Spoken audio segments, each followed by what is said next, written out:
दोस्तों स्वागत करता हूं आप सभी का। लगातार बीएसपी चीफ इस समय मीडिया में बनी हुई हैं। मीडिया में लगातार बीएसपी सुप्रीमो की स्ट्रेटजी को लेकर, रणनीति को लेकर चर्चा हो रही है, क्योंकि बहन जी इस समय बहुत ज़्यादा एक्टिव हैं। ऐसा मैं क्यों कह रहा हूं, आप सभी को पता ही है। 7 फरवरी को जो बैठक बुलाई थी उसमें उन्होंने ब्राह्मणों का दिल जीतने की कोशिश की। जब यूजीसी के मुद्दे पर सुप्रीम कोर्ट ने स्टे दिया तो उन्होंने सुप्रीम कोर्ट के फैसले का स्वागत किया।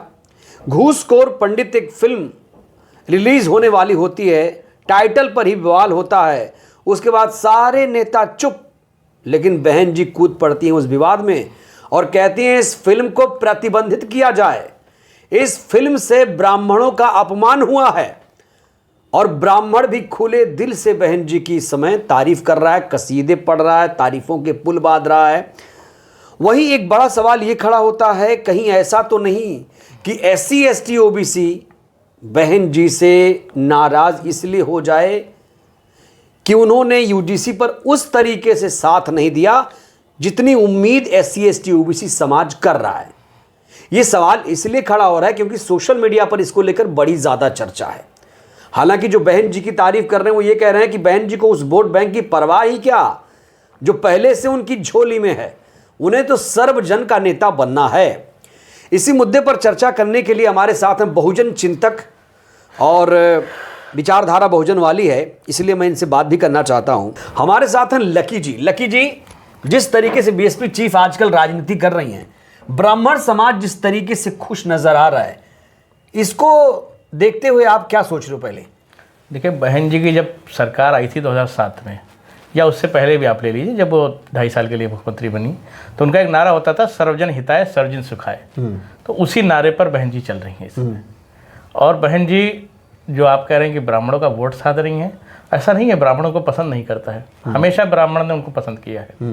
ब्राह्मणों का जो बीजेपी के बाद अगर कोई किसी पार्टी से जुड़ने का आशय होता है तो वो सिर्फ बहुजन समाज पार्टी से जुड़ता है। रही बात, आपने कहा कि कहीं वोट बैंक इनका खिसक ना जाए, तो देखिए बहन जी का वोट बैंक कोई ऐसा वोट बैंक नहीं है कि वो रातों रात खिसक जाए और रातों रात बन जाए। ये बड़ी मेहनत से बना वोट बैंक है और बहन जी को लोग दिलों से मानते हैं। एक आह्वान पर लखनऊ चले आते हैं जी जी, और बहन जी का वोटर इस छोटी बातों में कभी नहीं आता है, क्योंकि वो भी जानता है सर्वजन हिताय सर्वजन सुखाय के उस पर हम चलेंगे तो हमारी सरकार स्टेट में दोबारा आएगी। राजनीति में सब चलता रहता है, हार जीत अपनी जगह है, लेकिन बहन जी की पार्टी विचारात्मक वाली पार्टी है, सबको लेकर चलने वाली पार्टी है। बहुजन समाज पार्टी एक बार फिर से सरकार बनाने के और जा रही है।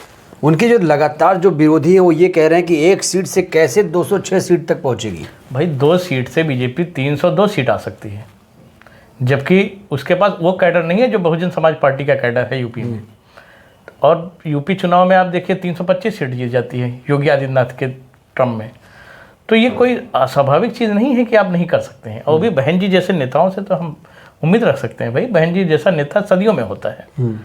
बहन जी ने जिस तरह से बहुजन समाज को एक गड्ढे से निकालकर समतल जमीन पर लगा खड़ा किया है, अब वो समतल से पहाड़ पे चढ़ना है तो थोड़ा समय तो लगेगा। ब्राह्मण भी हमारे बड़े समझदार कौम है और वो पढ़ी लिखी कौम है, उससे हमको सीखना चाहिए। शिक्षा किस स्तर पर वो गरीब से गरीब ब्राह्मण पढ़ाई के प्रति अपनी जागरूकता उनकी देखिए और उससे सीखिए।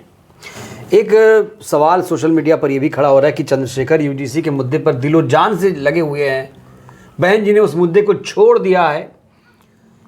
इसको लेकर आप क्या सोचते हो? क्या SC ST OBC चंद्रशेखर के साथ इसलिए जाएगा क्योंकि वो यूजीसी के समर्थन में? देखिए, हमारा देश बहुत बड़ा है, 140 करोड़ की आबादी है। इसमें एक नेता से भरोसे आप कोई समाज को नहीं ले जा सकते हैं। तो जो हमारा बहुजन समाज है उसको 2 नेता मिल जा रहे हैं, इसमें कोई बुराई नहीं है। बहन जी अपने विचारों से समझौता नहीं कर सकती हैं, मेरा मानना है। जी जी, बहन जी ने अगर संकल्प लिया है कि बहुजन समाज को आगे बढ़ाएंगे और ब्राह्मण समाज को लेकर साथ में चलेंगे, तो गलत फैसला नहीं है उनका। रही बात चंद्रशेखर जी की, चंद्रशेखर जी एक उभरते हुए नेता हैं। चंद्रशेखर जी का स्टैंड लेना ये दिखाता है कि वो आज़ाद, जैसे उनका नाम है वैसे वो आज़ाद ख्यालात के हैं। और इस ख्यालात को रखते हुए अभी संसद वो जीते हैं, एक सांसद बन गए हैं लेकिन नगीना से। तो उनका जो आत्मविश्वास है वो आसमान पर है। इसलिए उनका जो नया वोटर है, युवा वर्ग, वो बहुत आकर्षित है चंद्रशेखर जी से।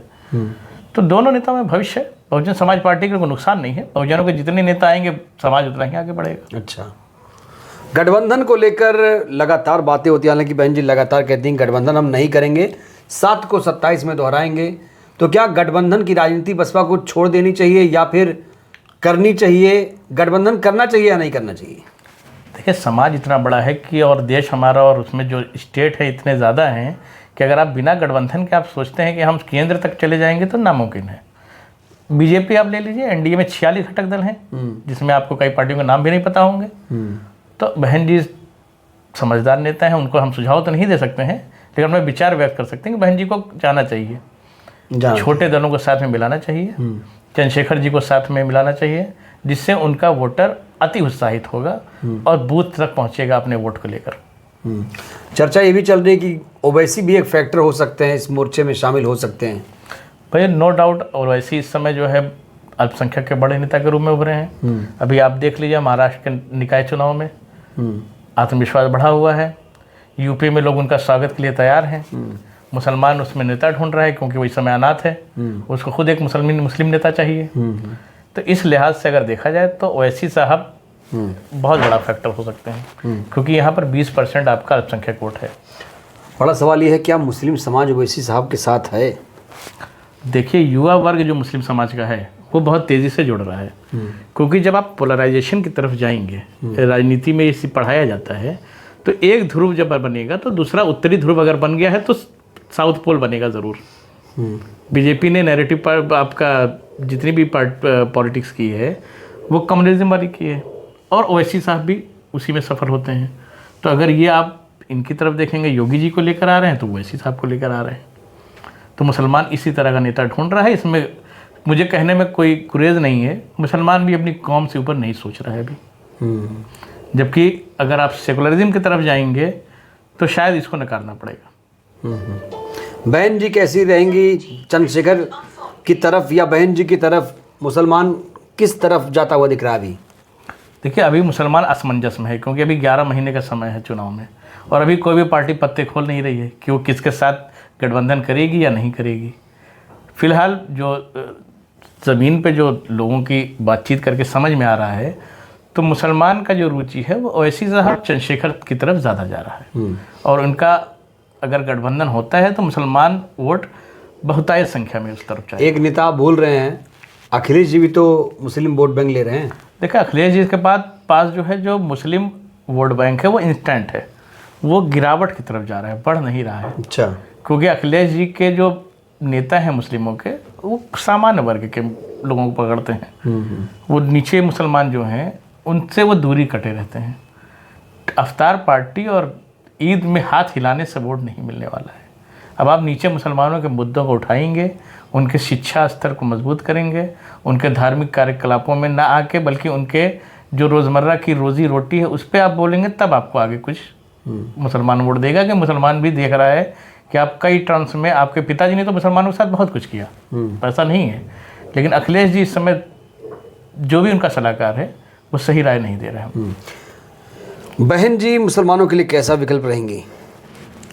बहन जी ने हमेशा सबको बराबर समझा है। 2007 में जब सरकार बनी, अल्पसंख्यकों का साथ कोई भेदभाव नहीं हुआ। हमेशा बहन जी ने सबको बराबर समझा, और न्याय व्यवस्था जो है वो काबिल तारीफ थी। तो मुसलमानों के लिए बहन जी का चुनाव कोई गलत नहीं है। नहीं तो अब तो कहा जा रहा है कि जो बदमाश यूपी छोड़ के भाग गए। देखिए, ये मनवादी मीडिया है, और इस मीडिया से अगर आप अपेक्षा रखते हैं कि वो किसी तरह का निगेटिव आपको परोस के देगी या कोई कमी आपको बताएगी, साथ हिला कर देगी, तो ये आपकी भूल है। वो हमेशा यही बताएगी कि अब शेर और बकरी एक साथ पानी पी रहे हैं घाट पे जो कि असंभव है। क्राइम बहुत है। अच्छा, ये क्या मुमकिन हो सकता है कि चंद्रशेखर और बहन जी कभी किसी एंगल पर जाकर मिले राजनीति में? राजनीति में घटनाक्रम बदलने में समय नहीं लगता है। अच्छा, कल्याण सिंह मुलायम सिंह के साथ आ गए थे, तो इसलिए चंद्रशेखर जी का आना कोई अस्वाभाविक बात नहीं। बहन जी चंद्रशेखर जी को उतना बड़ा नेता तो नहीं मानेंगी ना अभी। देखिए, जब हम बड़े नेता होते हैं तो हमारे में ये बात तो रहती है कि हम अपने एक पार्टी का संगठन चलाना और एक पार्टी चलाना बहुत बड़ी बात है। अभी जो चंद्रशेखर जी चला रहे हैं वो बहुत स्मॉल स्केल पे चला रहे हैं, और मायावती जी इससे पहले बहुत कुछ कर चुकी हैं। तो अपने बराबर तो बिल्कुल आपको नहीं चाहेंगी, वो यही चाहेंगे कि आप आइए हमारे संरक्षण में रहिए।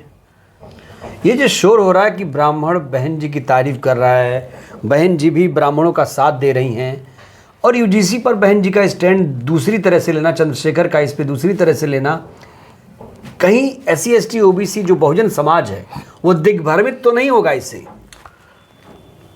बहुत अंदर तक अगर आप जाएंगे तो बहुजन समाज में अभी इतनी अच्छी शिक्षा नहीं है कि वो अपने विचारों को सही से रख सके।